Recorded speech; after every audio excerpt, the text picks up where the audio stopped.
Assalamualaikum dan kembali lagi mendengarkan kisah-kisah seram di channel Seram Santai dalam siri cerita seram Khamis malam Jumaat. Kali ini Syafa nak kongsikan kepada anda tentang beberapa kisah seram pejabat, dan kepada anda yang mungkin baru pertama kali mendengarkan kisah seram di channel Seram Santai ni, pastikan anda menekan butang subscribe agar anda tidak terlepas untuk mendengarkan kisah-kisah seram yang bakal diupload daripada masa ke semasa. Okey, macam kita tahu apabila siang, bila waktu siang, pejabat ke sekolah ke bangunan-bangunan yang digunakan sebagai pejabat akan digunakan oleh manusia, dan apabila sebelah malam ia akan dihuni oleh mereka yang tak terlihat oleh mata, ataupun kita lebih senang kita cakap dihuni oleh makhluk halus ataupun hantu.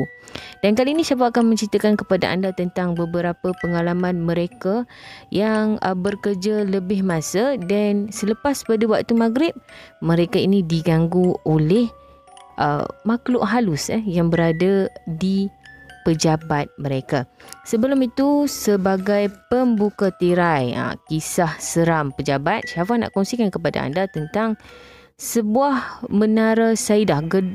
Menara ini adalah sebuah bangunan yang menempatkan banyak pejabat kerana dia mempunyai banyak tingkat, berbelas-belas tingkat, dan dia terletak di Jakarta, di Indonesia. Apa yang menarik ni ialah di bangunan ini dia sangat cantik, dan dia dikosongkan dia dibina pada bangunan ini dibina pada tahun 2001, dan apabila dia dibina dan disiap, banyak setiap tingkat ni berbelas-belas tingkat yang berada di menara tersebut dihuni oleh pejabat. Kiranya semua tingkat tu digunakan. Namun selepas beberapa tahun, sekitar tahun 2007 macam tu, bangunan ni menjadi kosong, dan akhirnya kosong sepenuhnya pada tahun 2009 sehinggalah ke hari ini. Dan banyaklah teori yang menyatakan mengapa bangunan ataupun menara Saidah ni dikosongkan dan tidak dihuni. Ada yang kata sebab bangunan ni menyengit ke tepi, dan takut mungkin ada faktor keselamatan, pejabat-pejabat ni pun berpindah, mereka tak nak huni. Tapi ada sebab yang sering diperkatakan tentang mengapa bangunan ini tidak dihuni, iaitu sebab yang mana kononnya tapak bangunan ini ataupun menara ni dibina, di bawahnya ialah tanah perkuburan, dan masih lagi terdapat beberapa kubur yang ketika menara ini dibina ada lagi kubur-kubur yang tidak dikosongkan, maksudnya masih lagi ada jasad yang terkubur. Dan ada 3 kisah seram yang popular di menara Saidah ini. Okey. Kisah dia yang popular ialah di tingkat 3. Di tingkat 3 ni dia popular dengan kisah wanita berbaju merah. Dan satu hari pengawal keselamatan ni, lebih kurang 12 setengah hari macam tu, seorang pengawal keselamatan orang cakap didatangi oleh seorang tetamu dekat tingkat bawah. Jadi tetamu ni seorang perempuan memakai baju merah. Dia minta pengawal keselamatan ni menemani dia untuk naik ke tingkat 14 untuk berjumpa dengan adik dia. Jadi pengawal keselamatan ni pun temanlah wanita tadi ni, perempuan tadi yang berbaju merah ni, untuk naik ke tingkat 14. Sepanjang dia naik ke tingkat 14 tu, perempuan tu ada. Tetapi bila sahaja sampai di tingkat 14, pintu lift terbuka. Pengawal keselamatan tu mendapati bahawa perempuan tadi tiada. Dan bila lift tu sampai ke bawah balik, rakan kepada ataupun kawan kepada pengawal keselamatan ni pun nampaklah kawan dia yang tadi teman perempuan tu pengsan dalam lift. Dan kisah yang kedua pula, kisah kedua ni dikaitkan dengan lift, di mana dipercayai lift di menara Saidah ini berpenunggu yang mana lift dia ni sangat perlahan. Mereka dah panggil orang tengok kenapa menara ni lift ni slow, perlahan sangat nak naik ke atas, pun tak tahu sebab apa, dan dia masih lagi perlahan, tetapi dia masih juga digunakan oleh pekerja-pekerja di menara Saidah. Jadi satu hari ada seorang pekerja, dia nak cepat bila semua orang dah balik, dia nak cepat, dia tinggal barang dekat pejabat, jadi dia nak cepat, dia nak naik ke atas. Jadi dia memilih untuk guna lift. Bila dia guna lift, dia dah pintu lift tu buka. Bila dia masuk ke dalam lift, dia tekan butang untuk tutup pintu lift tu, tak tutup. Dia tak tekan lagi level berapa ataupun tingkat dia nak pergi tu. Jadi lambat sangat pintu lift ni nak tutup. Dia pun keluar naik tangga. Bila dia naik tangga, dia masuk ambil barang. Bila dia buka je pintu office dia, dia nampak lift tadi dah berada terbuka. Padahal dia tak naik pun lift tu, dia tak tekan pun level mana dia nak pergi, tetapi lift tu berada dekat tingkat pejabat dia, dan dia terkejut. Dan selepas beberapa tahun bangunan ataupun Menara Saidah ni dikosongkan, macam biasalah ramai mereka-mereka yang berminat dalam paranormal ni untuk pergi ke menara ni. Okey, satu kisah yang popular ialah bila sekumpulan remaja yang nak buat paranormal sampai naik lift sampai ke tingkat 3, apabila mereka sebaik saja pintu lift ni terbuka, apa yang ada ialah keranda berada betul-betul di depan pintu lift. Dan basement ataupun tempat letak kereta dia pun ada juga orang cakap kejadian-kejadian misteri. Selain daripada suara-suara perempuan menangis, ada juga ada satu hari tu pengawal keselamatan ni dia dengar suara. Ketika tu orang cakap bangunan Menara Saidah ni dah memang total dah tak ada elektrik, dah dipotong dan kosong. Malam tu pengawal keselamatan ni dia dengar suara dekat bawah basement. Jadi dia pun turunlah membekalkan lampu suluh. Bila sampai je kat bawah, dia dengar suara dalam keadaan gelap. Tiba-tiba dia rasa dia ditendang daripada belakang. Bila ditendang daripada belakang, dia jatuh tersungkur. Dia suluh keliling, tak ada siapa-siapa, hanya dia sahaja. Okey, Syafa akan ceritakan lagi kali ni tentang pengalaman seorang orang cakap yang bekerja pada hujung minggu. Kita faham hujung minggu ni tak ramai orang yang bekerja, tapi bagi mereka yang mungkin ada tugasan yang perlu disiapkan, jadi mereka memilih untuk bekerja lah walaupun pada hujung minggu. Okey, seorang pekerja ni di sebuah syarikat ni bernama Amy. Okey, dia ni sebagai wartawan yang menyiapkan satu kolom dekat dalam majalah. Jadi dia masa tu mula-mula dia sampai dekat office tu tengah hari. Bila sampai tengah hari tu, dia bersama dengan jurugambar dia. Jadi bila jurugambar dia dah terangkan, dah bagikan gambar untuk dia, jadi tugas Amy ni ialah untuk menyiapkan artikel. Jadi bila dia siapkan artikel semua, dah hampir malam lah, lebih kurang dah malam, lebih isyak macam tu. Amy ni pun dia nak balik rumah. Maksudnya bila dia nak balik rumah, dia pun tutuplah segala lampu apa semua. Dia turun, dia keluar daripada office dia yang berada dekat tingkat 3. Dia tutup dia nampak pengawal keselamatan pengawal keselamatan berjalan. Dia rasa macam lega sikit lah, dia tak seorang-seorang lah. Jadi dia nampak pengawal keselamatan ni masuk ke dalam lift. Jadi dia pun cakap lah sekejap dia pun nak naik lift sekali. Masa dekat dalam lift tu, dia macam orang cakap, dia tak bercakap pun dengan pengawal keselamatan tu. Dia nampak lah kan muka pengawal keselamatan tu.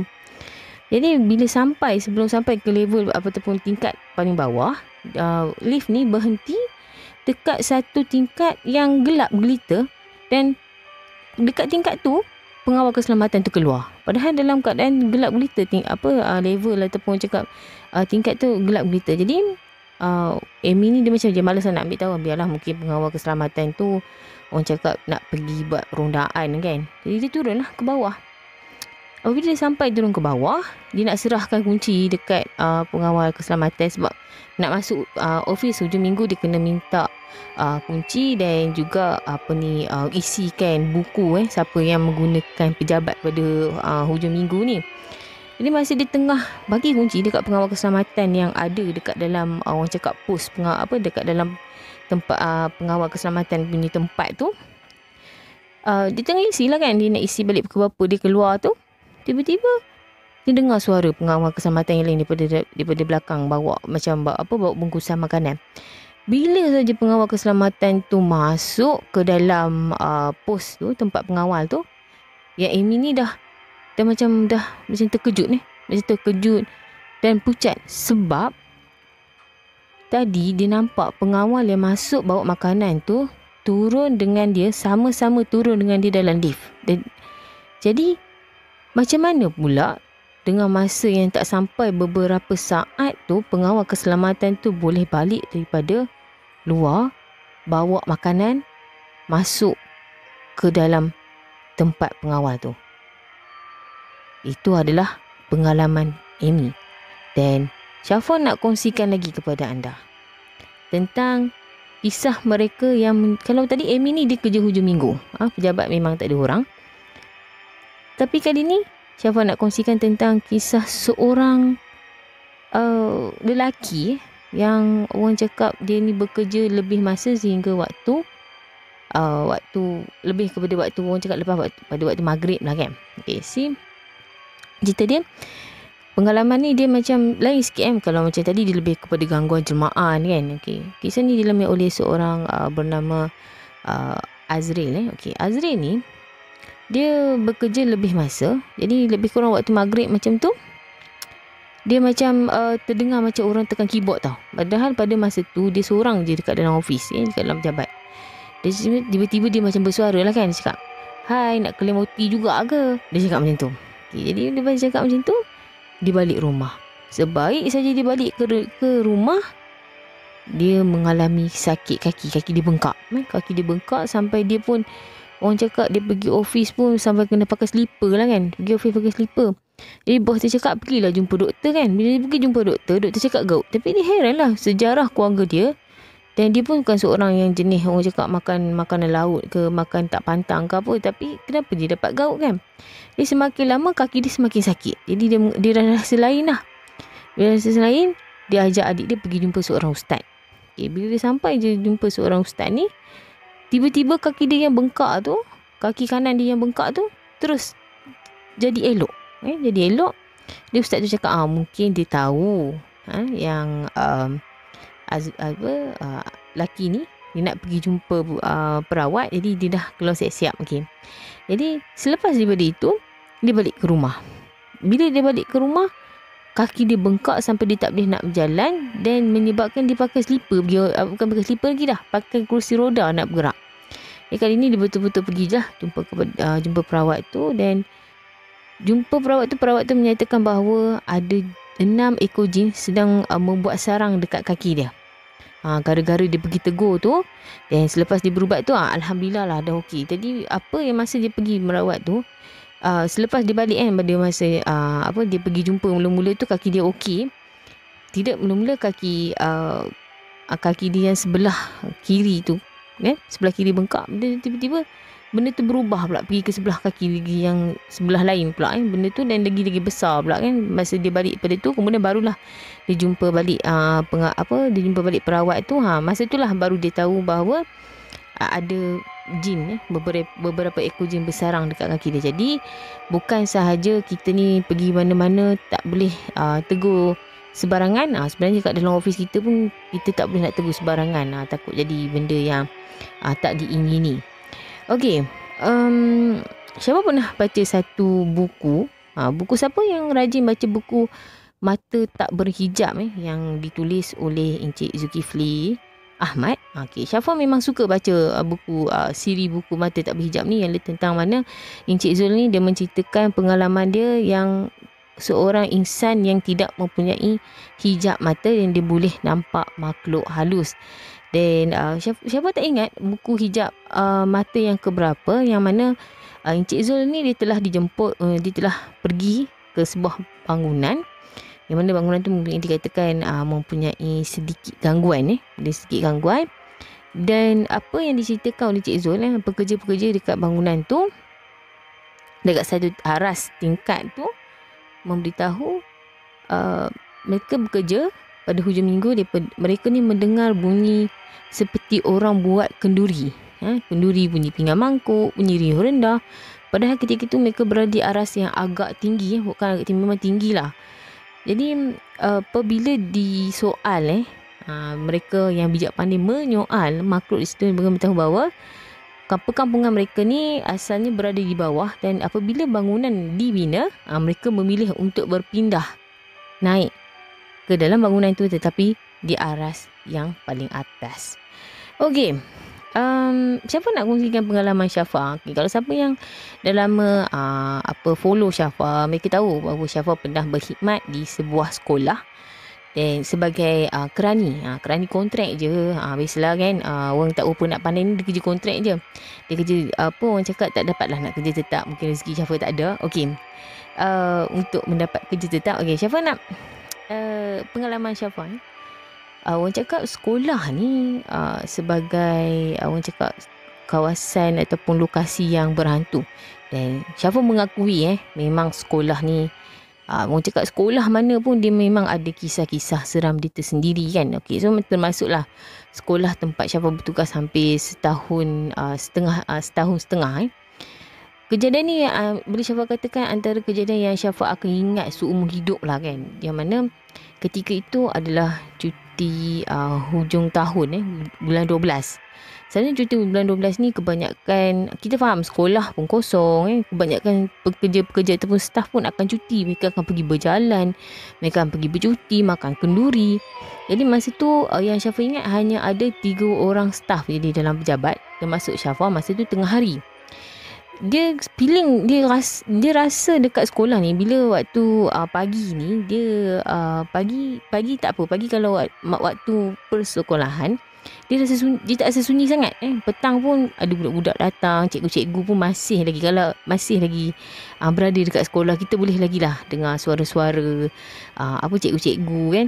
Tapi bila cuti sekolah, dia dah sunyi. Sunyi dia lain macam. Tambah-tambah bila waktu hujan tu lagi dia rasa macam, bila keadaan tu gelap rasa macam sejuk. Tu memang rasa lain lah kan. Jadi satu tengah hari tu, lebih Syafa ingat hari tu hari Ahad, lebih kurang jam 12.45 tengah hari. Syafa nak keluar rehat lagi 15 minit pukul 1 nak rehat. Syafa nak keluar. Masa tu Syafa masuk pantry. Jadi bila Syafa masuk pantry ni, dia punya pintu dekat dengan meja Syafa, bukan bertentangan lah, macam bersebelahan lah, agak jauh sikit tapi dekat lah. Jadi sebelah Syafa ada satu tingkap. Tepi dinding tu, tempat Syafa duduk ni, dia ada satu tingkap. Jadi bila kita duduk kat pantry, kita akan nampak siapa yang akan lalu masuk ke dalam office. Jadi Syafa nampak lah, tengah hari macam tu Syafa nampak ada seorang orang tua. Dia orang tu, dia pakai baju kemeja kedut-kedut. Lepas tu dia pakai seluar slack warna putih. Jadi dalam keadaan yang terbongkok, dia agak macam muka dia agak tua lah kan. Masa tu Syafa nampak dia pegang sapu tangan putih, dia lap mulut dia. Jadi Syafa bagi tahu lah dekat kakak yang kakak office Syafa. Syafa cakap lah, ada waris nak datang buat urusan. Syafa cakap macam tu. Lepas tu kan tunggu. Tak ada pula orang tua ni pergi mana kan. Padahal masa tu Syafa nampak dia jalan perlahan je kan. Hilang ke, jatuh ke. Jadi Syafa buka lah pintu office. Sudah, tak ada siapa pun. Syafa turun lah. Mustahil lah dia, keadaan pakcik tu dia macam tua kan. Bila tua, takkan dia boleh pusing balik turun tangga dengan laju. Dan kalau dia nak pergi tandas pun, takkan dia boleh pergi tandas dengan cepat, sebab tandas tu berada di hujung. Syafa macam mencari lah kan. Mencari sampai kat bawah. Syafa jumpa dengan seorang pengawal keselamatan. Dia tanya Syafa, kenapa kak? Nampak tak tadi ada orang tua naik?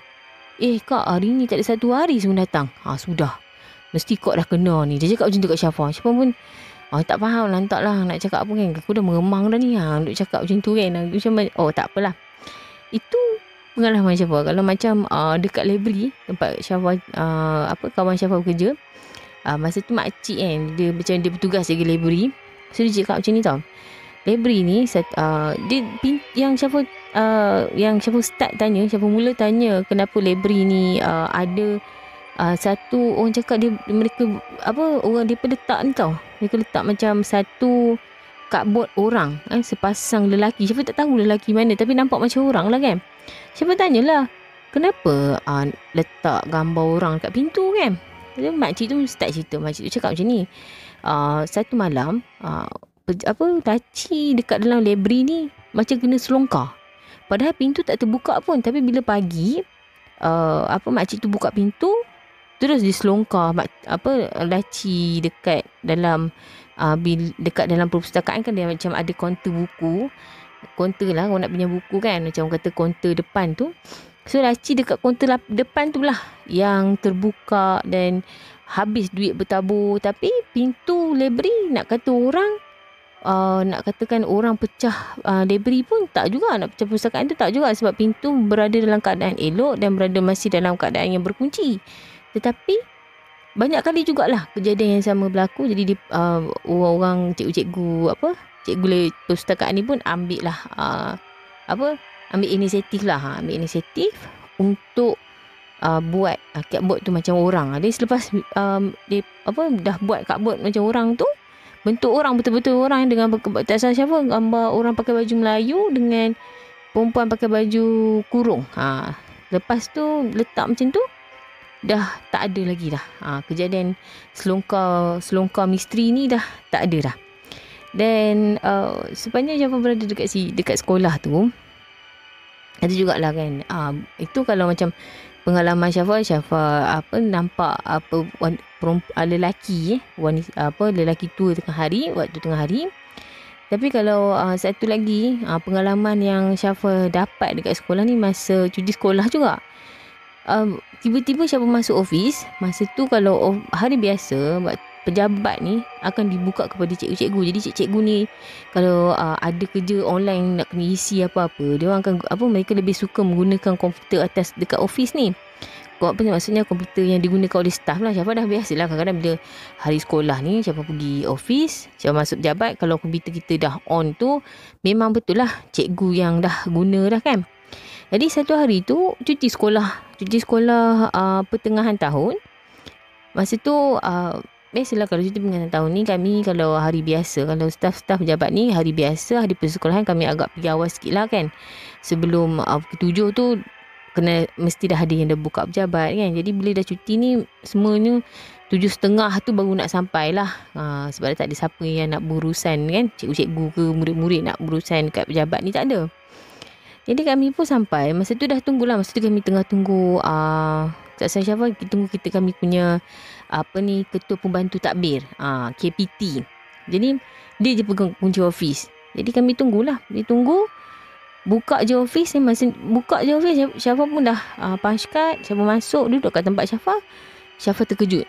Terkejut sebab tiba-tiba komputer Syafa nampak ada lampu. Syafa memang rasa macam gerun lah kan. Nanti kalau KPT tu mampu aku kena marah dah. Syafa dah ingat macam tu dah. Sebab yang Syafa ingat, sebelum Syafa balik, setiap petang sebelum kita balik kerja, semua orang buat perkara yang sama. Kita off komputer, kita off switch, kita duduk semua.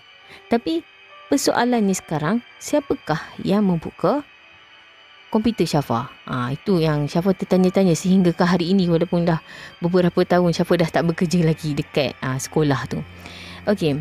Macam KPT Syafa, dia cerita dia pernah juga dia macam KPT Syafa ni, dia orang yang suka menyiapkan kerja. Biasalah KPT ni, ketua pembantu takbir ni, dia ni orang cakap banyak tugasan. Jadi dia balik lambat lebih kurang pukul berapa, dia cerita kat Syafa masa tu dia bertugas di sekolah lain. Dia bertugas sebelum dia ditukarkan tempat sekolah Syafa bekerja ketika itu. Dia cakap petang lebih kurang pukul 6 macam tu dia buat kerja. Okay, yang Syafa tahu KPT Syafa ni, meja dia tak jauh sangat daripada meja Syafa. So dia memang suka dengar lagu. Jadi dia dengar lagu, dia cakap masa tu dekat sekolah yang lama tempat dia bertugas ni, dia cakap dia buka radio. Dia buka radio dekat komputer. Tapi dia bangun pergi photostat. Tiba-tiba radio dia ni menjadi dengan kuat, macam ada orang buka volume radio tu dengan kuat. Jadi dia pun macam selepas daripada tu dia cakap memang dia tak pergi dia tak balik lagi kerja lewat. Okey. Sebenarnya kalau dekat office ni orang cakap pada waktu siang ni lembaga-lembaga ni dia akan menjelma orang cakap sebagai manusia. Sebagai manusia, sebagai rakan kita, rakan sepejabat kita. Dan mungkin orang tanya, siang pun ada hantu ke? Siang ada hantu, cuma dia tak aktif saja. Selalunya waktu aktif hantu ni lebih kurang pukul 2-3 pagi. Itu adalah waktu aktif hantu. Tapi dia akan ada di mana-mana sahaja. Dan Tak kira lah siang atau malam, kalau dirasa kalau dengan izin Allah dia nak mengganggu orang tu dan Allah nak menguji seseorang tu untuk diganggu, dia akan mengganggu. Okey, terima kasih kerana sudi mendengarkan kisah seram bersama dengan Syafa. Walaupun tak kira lah anda mendengarkan kisah seram santai ni dekat mana, terima kasih Syafa ucapkan. Dan setakat ini saja perkongsian Syafa, sehingga kita bertemu lagi dalam episod seram santai yang akan datang. Sesungguhnya yang baik itu datangnya daripada Allah dan yang buruk itu datangnya daripada Syafa. Dan jangan lupa untuk follow dan juga like page Seram Santai di Facebook dan juga Instagram. Dan kalau anda nak kongsikan apa-apa, anda kisah seram, anda boleh hantarkan kisah seram anda, tak kira lah dalam bentuk audio pun boleh. Kalau rajin nak buat nak menulis pun, nak mengarang pun boleh. Syafa terima di alamat email seramsantai@gmail.com. Dan Syafa nak mendoakan anda sentiasa dilindungi oleh Allah daripada gangguan manusia, iblis, syaitan dan juga jin. Termasuklah anda dan keluarga anda dilindungi daripada penyakit berbahaya. Dan Syafa mendoakan anda dan keluarga anda juga dimurahkan rezeki, dipermudahkan rezeki, dilancarkan rezeki dan diperluaskan, diperbanyakkan rezeki. Dan jika anda masih lagi mempunyai ibu bapa, Syafa mendoakan ibu bapa anda sentiasa diberikan kesihatan yang baik, umur yang panjang, agar anda boleh lagi berbakti kepada ibu dan ayah anda. Sehingga kita berjumpa lagi dalam episod yang akan datang. Assalamualaikum warahmatullahi wabarakatuh.